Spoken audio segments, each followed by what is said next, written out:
하고 있을 거예요. 경부선 같은 경우에는. ATP 같은 경우는 자동으로 열차가 안전속도 제어까지 다 가능하게 만들었어요. 속도가 가다 보면 빠르다 보면 속도 제한까지 다 자동으로 운영하게 되는. 그리고 LTO 같은 경우는 전부 다 자동으로 처리를 해요. 시스템 운영 시스템이 다 자동이에요. 전에는 기관사나 차장이 승강장에 도착하면 자동으로 문 열어주고 수동으로 문 열어주고 승객 탔나 안 탔나 문 닫고 그랬는데 지금은 아무것도 필요 없어요. 안전요원만 탑승을 합니다. 자동으로 다 설계가 되어 있기 때문에. 최종적으로 MBS 같은 경우에는 무선통신, 좀 전에 말씀드린 것처럼 무선으로 서로 연락을 주고받기 때문에 폐쇄기 구간이 없다. 자동으로 그 열차 간 거리를 인식해서 속도 제어를 하기 때문에 이렇게 지금 바뀌고 있습니다.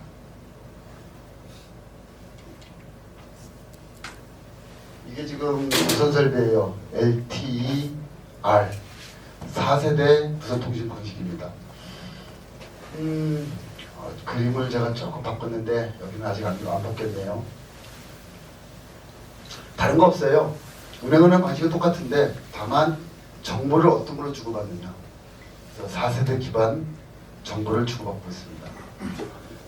열차 운전이라든가 시설 유지 보수도 이 4세대 기반으로 해가지고 하고 있고요. 특히 열차 제어 통신 서비스를 제공하는데 가장 큰 특징은 뭐냐면 국가 재난 비상 발생 시에 자동으로 열차한테 감지를 해줘요. 예를 들어서 어느 구역에 지진이 발생을 했다. 속도 제한을 40km 줘야 되겠다. 그러면 어떻게 해야 돼요? 전에 같은 경우는 기관사가 받아서 40km 속도 제한을 줬는데 지금은 자동으로 열차를 제어를 하게 돼요. 40km로. 그 구간에 들어갔을 때. 그게 국가 재난 발생 시 상호 연동되는 시스템으로 가능한 게 LTE R이 되겠습니다. 계속 발전을 해나가요. 이 기관차 우리 첨단 시스템이 발전하는 게 눈에 보이지 않아요. 정말 무서운 속도로 발전을 하고 있습니다. 그런데 사람이 만들어내는 거잖아요. 사람이 먼저 앞서가는 거예요, 사실은. 근데 느끼기에 우리가 늦은 것처럼 느껴질 뿐이지 철도 시스템은 여러분이 최고 권위자입니다. 그렇게 생각하시면 돼요. 인재라고 생각하시면 돼요. 그래서 뒤처지다 절대 생각하지 마세요. 앞서가시는 분들이에요.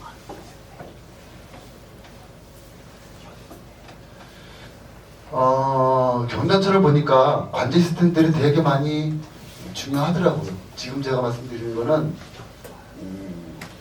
코레일에서 정립한 관제 시스템 설비들 용어들이에요. 관제란 무엇이냐? 철도교통관제센터, 예비철도교통관제센터. 저 철도교통관제센터는 지금 구로에 있습니다.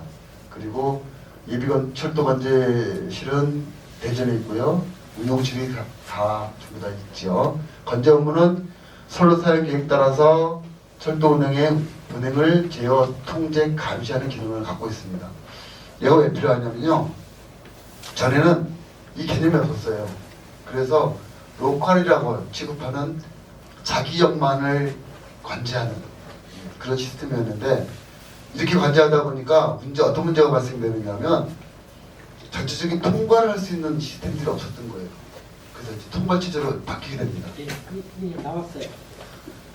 그 관제 설비 중에서 하나가 CTC라는 게 있어요. CTC는 뭐냐면 집중화 장치예요. 집중화 장치. 그래서 전국의 철도를 비행기 관제 설비보다 더 우수하게 만들어놨어요. 여러분이 구로관제를 혹시 가보셨나 모르겠는데 거대합니다. 쫙 펴져 있어요. 쫙 펴져 있어가지고 한 사람이 몇 챕터를 맡게 되면 경부선 같은 경우나 많으니까 3개 정도 나눠요. ABC 정도로. 그래서 그 사람이 전부 다 컨트롤 다 할 수 있어요. 그리고 그 분야들을 한 선로를 경부선 같은 경우에 3사람 정도만 다 통제가 가능합니다. 열차 다이어에 자동으로 입력만 시키면 자기네들이 다 알아서 해요. 비상사태 때, 긴급사태 때 열차를 대피시켜야 되겠다. 다이어에 좀 어긋날 때 그때만 관여를 해요. 근데 만약에 로컬이라는 데서 문제가 생겼어요. 위반을 한다거나 어떤 긴급한 처리를 할 때는 CTC에서 로컬로 던져줍니다. 그리고 로컬에서 취급을 하고 다시 CTC로 넘기는 방법. 이렇게 관제가 운영되고 있습니다. 나머지 것들은 비슷하니까 그냥 이으셔도 될 것 같고요. 이렇게 돼 있습니다. 지금 중앙관제가 구로했는데 저기 보시는 판넬이 전국 철도 선로하고 열차가 운행되는 걸 다 볼 수 있어요. 그런데 이제 로컬 관제는 이렇게 좀 소규모죠. 여기 한 역에 또는 한 역에서 소규모로 한 서너 개 정도 역을 관제할 수 있는 그런 시스템으로 되어 있습니다. 자동화 단계를 한번 볼까요? 완 같은 경우는 기관사가 자기 책임져야 돼요. 오롯이 기관사가 운행하면서 책임져야 돼요. 그죠? 기관차 승무원이 있고 지금 현재 국가철도망이 대부분이 저렇게 돼 있어요. 여기서 국가철도망이라는 거 말하는 거 쉽게 생각하면 코리아 생각하시면 돼요.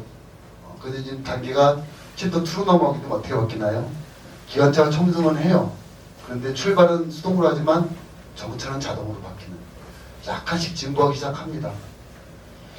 지금 도시철도에서는 이 정도가 지금 될 거예요. 그런데 세 번째로 넘어가면 기관사가 없습니다. 안전요원만 탑승을 하게 됩니다. 출발도 자동, 정차도 자동, 신분당선이 지금 그렇게 운행되고 있어요. 여러분 지금 하시고 있는 여기도 역시 마찬가지일 거예요. 그죠? 자동으로 아무 안전요원도 탑승하지 않는 게 마지막 단계. 다 그냥 자동이에요. 원격 조정도 가능하고요. 다 가능해요. 경전철이 지금 이렇게 운영되고 있습니다. 자, 여러분이 보시는 거는 코레일이 아닙니다. 뭐죠? 이게? 도시철도예요. 그죠? 도시철도가 지금 13개에서 16개 정도 운영되고 있어요. 여러분이 보시는 로템 SRS는 지금 어디 있죠? 저기 부분에 있죠. 그죠? 그리고 각 도시철도가 다 되어 있고요. 저 부산도 있고 대전도 있고 대구도 있습니다. 서울에는 이렇게 철도를 구축하겠다라고 계획을 지금 세웠습니다. 착착 진행되고 있기도 하고요. 그렇다면 지금 로템 SRS는 하나만 지금 운영하고 있죠. 그리고 아직 설계 지금 건설하고 있지만 2027년부터는 하나 더 맡아서 한다고 예정돼 있죠. 그죠? 지금 30년 동안 운영하실 거예요. 그런데 앞으로 어떻게 될 것 같아요? 부산도 이래요. 요즘 철도 도로망이고 부산도 이래요. 부산도 계속 신설하겠다는 거예요. 여러분이 갈 수 있는 길들이 엄청나게 많아집니다. 현대로템에서 또는 로템 SRS에서 가만히 있을까요? 절대 가만히 안 있어요. 점점 더 늘어나겠죠. 그죠? 늘어난다는 얘기는 여러분이 갈 수 있는 길이 되게 많아진다는 거예요. 국내뿐이 아니에요. 조금 이따 보시면 왜 국내가 아닌가를 아시게 될 거예요. 자, 13개 지자체에서 트램을 건설하고 있습니다. 지금 추진 계획이 저렇게 많아요. 지금은 이렇게 경부라인이지만 점점 더 발전하고 있어요. 올 3월 30일 날 트램 도입 활성화 국회 토론회가 열렸어요. 저쪽에 우이선 쪽이 13년 전부터 계획을 잡았는데 실행이 안 되고 있었어요. 그래서 그거 가지고 막 난리 났었어요. 빨리 실행시켜라.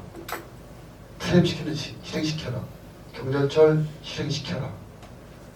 이제 국가적인 사업으로 변모하기 시작합니다. 잠깐 한번 볼까요? 수원, 송도, 대전, 성남시도 가서 좀 구경했고요. 부산 오륙도, 전주 한옥마을. 무슨 얘기인지 아시겠죠? 이해되시죠?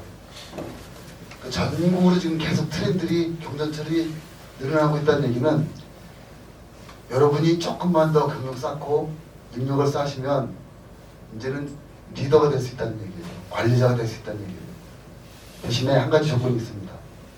여러분이 그 자격에 맞게 쌓으셔야 돼요. 그래야지 로템 SRS 어디 지부장이 되실 거고 관리장이 되시겠죠. 곧입니다. 곧.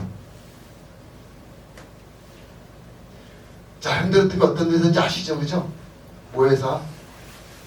저는 군사 쪽에 되게 관심이 많아서 이쪽 분야를 좀 알고 있는데, 세계에서 우리나라 무기로 세계를 점유하고 있는 가장 큰 무기는 어떤 걸까요? 혹시 아시나요? K9. 그죠? 많이 들어보셨죠? K9 자주포. 작년까지 48%였어요. 전 세계 자주포가 나가 있는 전 세계 걸 도입했더니 48%예요. 그런데 이번에 폴란드에 또 수출하죠. 아마 올해 정도 되면 50몇 프로, 60%가 될 거예요. 우리나라 무기 하나가, 자주포 하나가 세계 시장으로 석권하고 있어요. 그 중에 하나가 또 나왔습니다. K2 흑표. 지금 폴란드에 얼마나 수출했죠? 980대, 1000대입니다.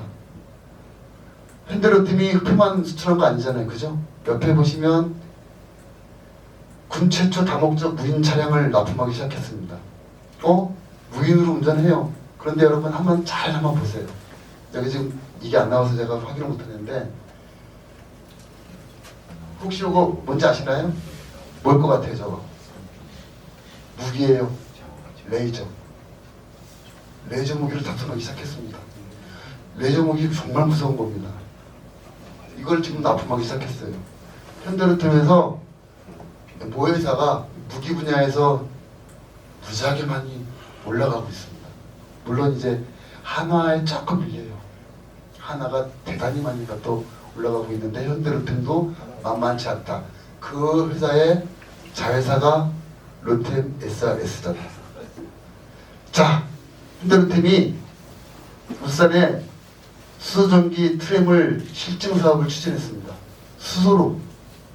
이제까지 전기로 했는데 이제 수소로 같이 혼합해서 실제로 운행하고 있어요. 실증으로. 그래서 어떤가 계속 검증하고 있어요. 앞으로 수소 차량 분야가 꽤 많이 올라가고 오겠죠, 그죠? 그 다음에 현대로템에서 또 국내 첫 동력 분산식 고속 열차를 출고합니다. 출고했습니다, 지금.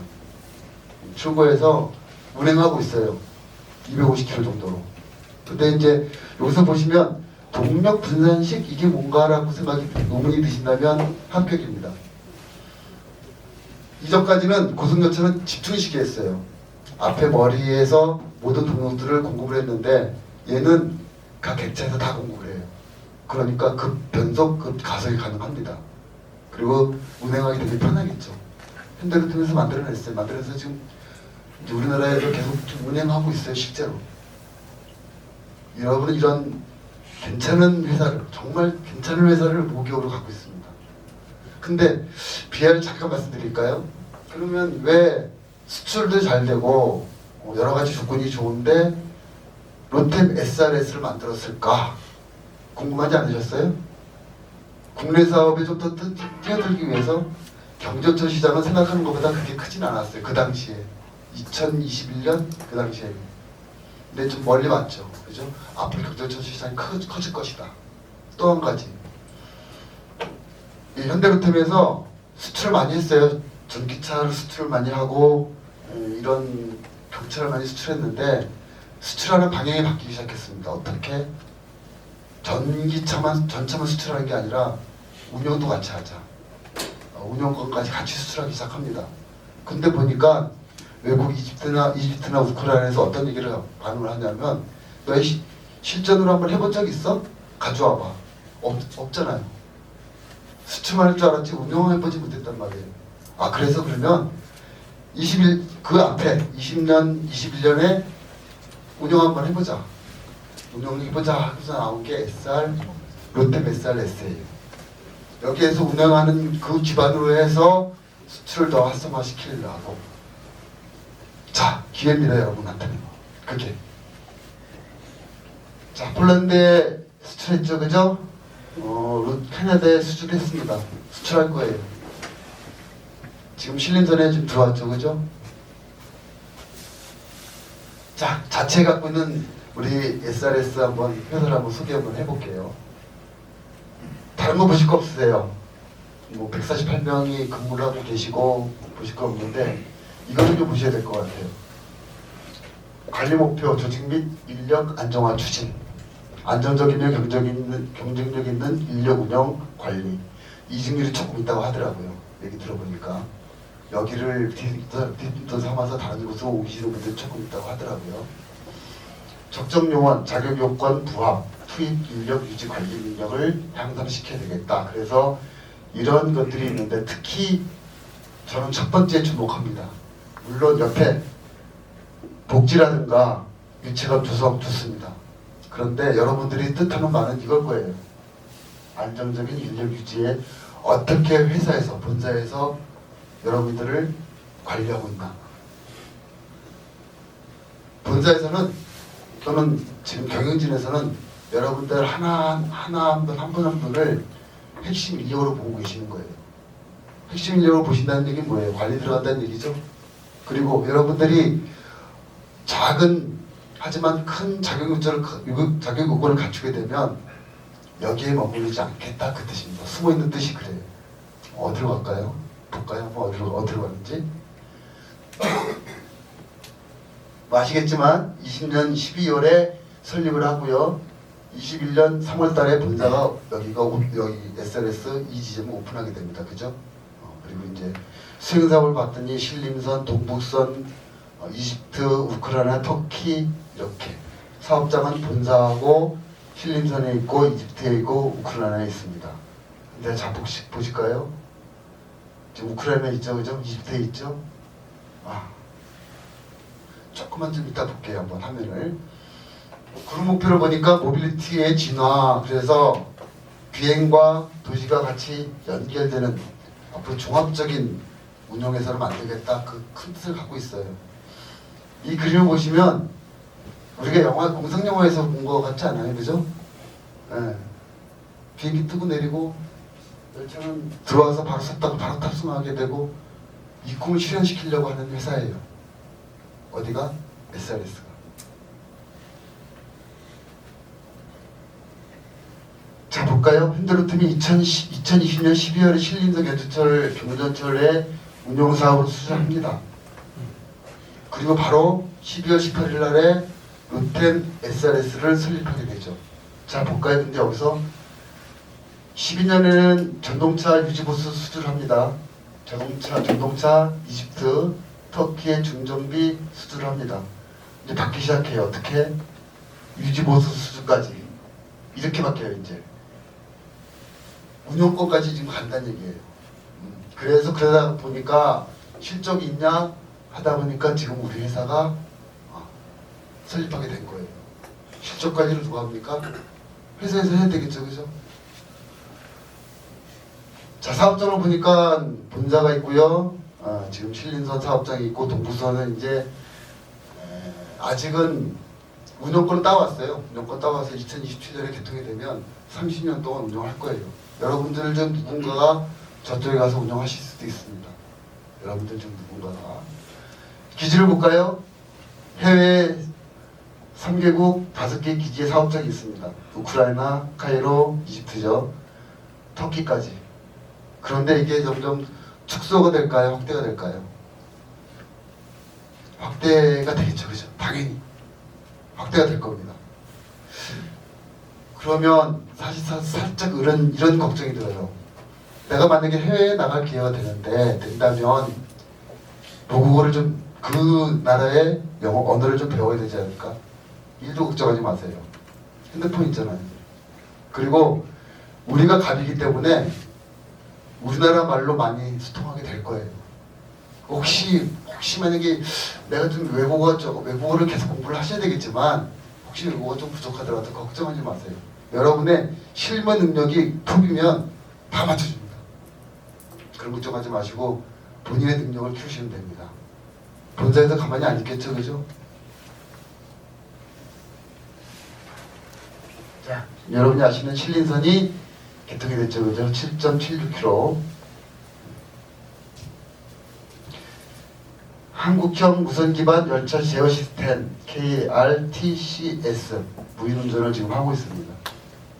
여러분이 훨씬 더 잘 아시니까 사정이 될 것 같아서 넘어가겠습니다. 동북선은 지금 개통이 아직 안 돼 있고요. 27년에 개통이 되면 운영권을 다 여러분께서 하시게 될 겁니다. 30년 동안. 뭐 스페인도 지금 나가 있죠, 그죠? 아까 제가 뭐 보여드린 화면에 스페인 빠져 있었어요, 그죠? 지금 스페인 있잖아요. 남서울 경전철, 저기 동북선, 카이로, 우크라이나 말고 스페인.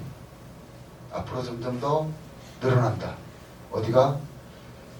현대 로템이 아니라 그게 SRS 이 회사가 될 겁니다. 이거는 온라인에 소개됐어요. 제가 찾다 보니까 자체에서는 얼마든지 선전할 수 있잖아요, 그죠? 자기 거니까. 근데 온라인에서 그럼 어떻게 보고 있느냐? 이렇게 보고 있더라고요. 철도 운영, 유지보수 서비스를 공급하는 회사다. 어떤 걸 하고 있느냐? 이렇게 나가 있네요 하면서 우크라이나, 카이로, 여기 좀 빠져있지만 스페인 다 들어가 있더라고요. 이게 바깥에서 보는 거예요. 여러분 회사를. 우리들의 회사를 이렇게 보고 있어요. 자, 외국 트램을 좀 잠깐 볼게요. 외국은 지금 어떻게 운영되고 있나. 그림을 보시면 알겠지만 조금 이제 좀 구석기 시대예요. 네덜란드, 뉴질랜드, 부다페스트, 스페인, 체코, 타이어부터 조금 현대화되기 시작합니다. 포르투갈은 관광용이기 때문에 저렇게 만들었고요. 프랑스는 지금 점점 더 멋있어지네. 공상과학 영화에서 나오는 수준이네. 호주하고 현대를 통해서 만든 거 보니까 이건 경전철이 아니야. 그죠? 세련되죠 되게. 무슨 수트램이라든가 무신선전에서 트램을 만들어서 이렇게 보급하기도 하는데 보시면 알아요. 여러분이 최첨단을 가고 있다는 거. 여러분이 그 자리에 좀 서고 계신 거예요. 자, 저는 유라시아를 꿈꿉니다. 저는 개인적으로 소망하는 게 나는 독일이 하나가 되지 못할까 걱정하지 않는다. 앞으로 나타날 철도가 그 몫을 다할 것이기 때문입니다. 옛날이에요. 옛날이지만 지금도 통용됩니다. 보실까요? 한번 이렇게? 남북 대륙철도가 어떤지? 거대하잖아요. 아까 잠깐 말씀드렸지만 대용량, 대송이 여기에 필요해요. 우리나라 지금 남쪽만 킬로정을 따지니까 446km 정도밖에 안 돼요. 철도는 최소한 1000km가 돼야 돼요. 그래야지 정말 괜찮은 회사가 되기 시작해요. 물론 경전철 제외. 그런데 그 1000km 어디부터 시작하냐면 부산부터 신의주까지예요. 10,000km가 넘죠, 그죠? 23,000km 되죠? 이걸 누려보셔야 돼요. 여러분의 꿈은 여기 가셔야 돼요. 국내에 머무시는 게 아니라 여기 가셔야 돼요. 물론 이제 좀 나이가 좀 있으신 분들은 내가 뭐 그런 생각 할지 모르겠지만 어떻게 변할지 모르겠더라고 인생은. 제가 코리아에서 33년 근무했어요. 36년 다 따지면. 근데 강단에 서서 강의할 줄 누가 알았겠어요. 시간 나는 것부터 시작해가지고 정말로 정식으로 교사가 될지 인생은 어떻게 될지 모릅니다. 여러분의 꿈은 힐링선이 아닙니다. 저는 그렇게 생각해요. 여러분 하나하나가 인재들이 모여서 이 회사를 이룰 거고 이 회사에서 이루어진 여러분들의 실적들이 일리갈 거예요. 앞으로 꿈을 좀 크게 가져보자고요. 한번. 저는 개인적으로 사실은 이렇게 저 미루 가는 거 좋아하긴 합니다만 1936년에 손기정 선수가 베를린 올림픽 갈 때 어떻게 갔나 볼까요? 저기 보이시나요? 도쿄에서부터 베를린.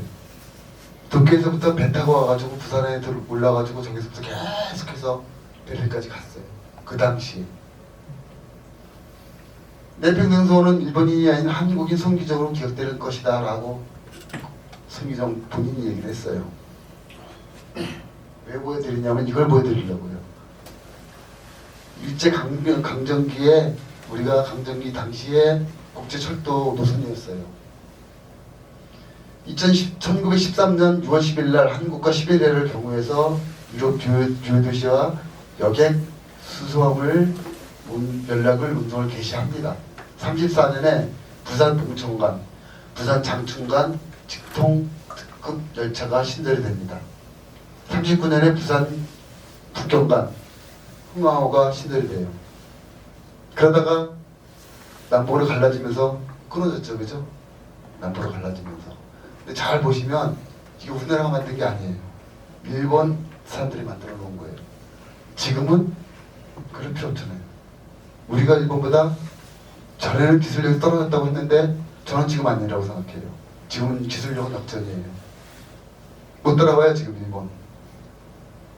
그러면 철도도 올라가야죠. 신간선이 1970년대 신간선이 개통됐어요. 세계 최초로. 근데 우리는 지금 만들어내잖아요. 일본보다 더 좋은 거를. 자, 북한을 한번 볼게요. 저기 침묵이라든가 침묵 깨진 거 보이는데 침묵도 없고, 그죠?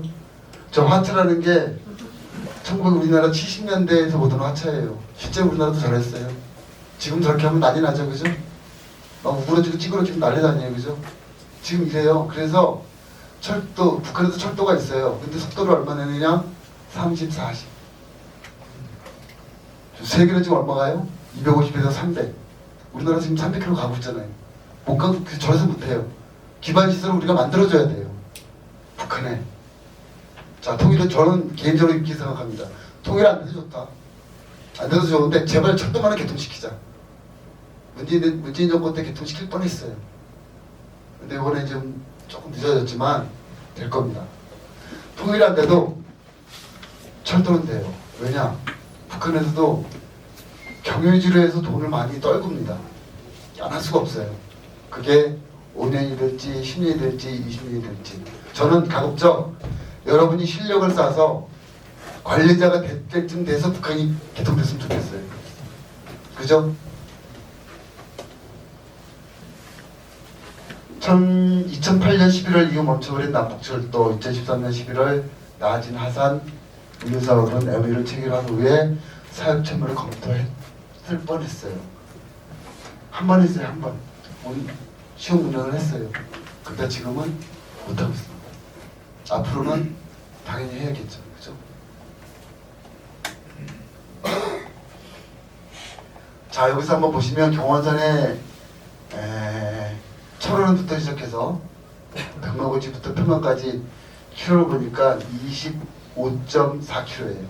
저거만 이면 돼요. 25.4km. 그러면 만주로 갑니다. 그러면 북경을 가고 모스크바를 갈 거예요. 희망사항입니다. 서울 브라디보스토크 베를린, 서울 베이징 베를린. 자, 제가 나이가 좀 어려 보이긴 하지만 60입니다. 60, 올해 61이에요. 제 꿈에서 오는 제 소망은 이겁니다, 사실은. 근데 제 소망 때, 제 나이 때는 소망을 못 이룰 수도 있어요. 근데 지금 계신 분 중에서 저랑 비슷한 분이 되게 강해 보이시긴 한데 그 세대 말고 지금 30대이신 여러분은